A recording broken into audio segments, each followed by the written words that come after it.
एक छोटे से गांव में हरिदास नाम का एक गरीब व्यक्ति रह वह बहुत ही सरल और ईमानदार था, लेकिन समाज उसे अछूत मानता था। इसी वजह से उसे मंदिर में प्रवेश करने नहीं दिया जाता था। जब भी वह भगवान की पूजा करने जाता, लोग उसे रोक दे उसका अपमान करते।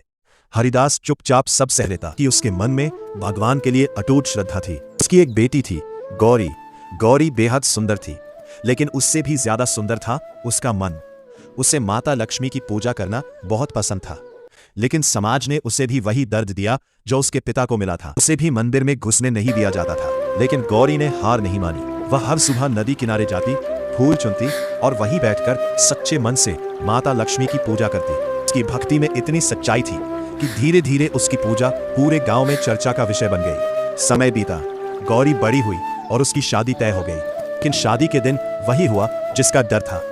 गांव के किसी भी व्यक्ति ने उनके घर आकर खाना बनाने से मना कर दिया। सबने कहा, हम उनके घर का खाना नहीं बनाएंगे। हरिदास की आंखों में आंसू आ गए। गौरी और हरिदास दोनों का दिल भर आया। गौरी ने भी पहली बार खुद को असहाय महसूस किया, लेकिन फिर गौरी ने आंखें बंद की और माता लक्ष्मी को याद किया। माँ, आज मेरी लाज आपके हाथ में है। और तभी एक साधारण सी स्त्री उनके घर आई। उसने कहा, चिंता मत करो, मैं खाना बना देती हूँ। वो स्त्री पूरे मन से रसोई में लग गई।